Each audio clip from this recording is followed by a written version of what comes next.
জ্ঞানোদ্যোগ কেন্দ্রের আনুষ্ঠানিক শুভ সূচনা। আমরা এই আনন্দঘন মুহূর্তের সাক্ষী থাকছি। আমরা উদ্ঘাটনী অনুষ্ঠান, একই সাথে ধনীসাগরের মৎস্য উৎপাদন কেন্দ্রের শুভ উদ্ঘাটন অনুষ্ঠান, দুটি অনুষ্ঠানেরই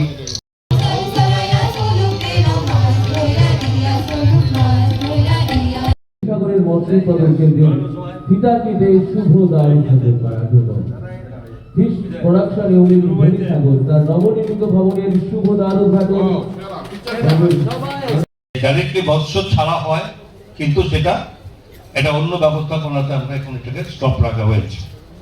ঠিক তেমনি এই অমরপুরে কথা বলেছে সাম্রাজ্যে, তো এই জায়গাতে যে উৎপাদন আমরা প্রায় 20 মেট্রিক টন, না 20 মেট্রিক টন আমরা বেশি করছি আমাদের চাহিদার তুলনায়। রাজ্যের মধ্যে বলতে গেলে এখনো যে পরিমাণ প্রতিটা মানুষ মাথা পিছু সারা বছরে যখন ধরা হয় এবং তার সঙ্গে সারা বছরে যেটা আমাদের প্রয়োজন সেটা কিন্তু আমাদের রাজ্যে আজকেও আমরা উৎপাদনে সেখানে পৌঁছাতে পারিনি। আমাদের সেখানে তার চাহিদা মেটানোর জন্য বাইরের থেকে সেখানে মাছের আমদানি আজকেও আমাদের অব্যাহত আছে। কিন্তু মাননীয় মন্ত্রী যে উদ্দীপনে চলেছেন ক্রমশ সেটা সংখ্যা উৎপাদন বলেছেন একটা কথা, যে মাছ খাওয়ার সংখ্যা তখনই পারে যদি প্রতিটা পরিবারের রোজগার বৃদ্ধি হয়। 2 দিনের জায়গায় বলেছে 5 দিন জায়গায় 7 দিন, এবং তার পরিমাণ এবং তার মানে বিভিন্ন রকম ধরনের।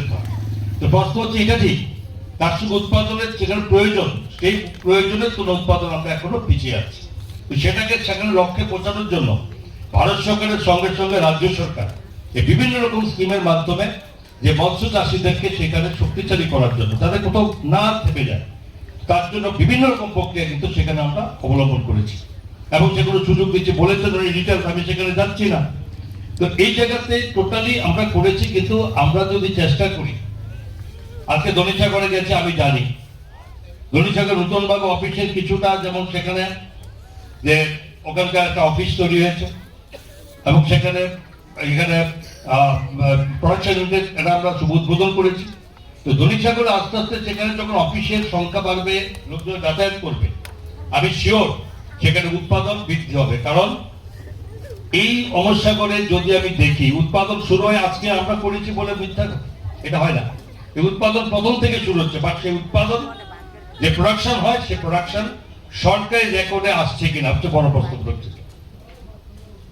এই উৎপাদন যে সংখ্যায় হয় সেটা সরকারি ভাবে রেকর্ডে আসেনি, তার কারণ আমি ওই জায়গায় যাচ্ছি না। কিন্তু আমরা সরকার আসার পরে আমরা যে উৎপাদন যা হয় তাকে সংরক্ষিত করা, সুরক্ষিত রাখা এবং সরকারি রেকর্ডে আসার যে প্রচেষ্টা আমাদের সরকার নিয়েছে তার পরিণতি আজকে এখানে ছাড়া আজকে তার বৃদ্ধি পাচ্ছে।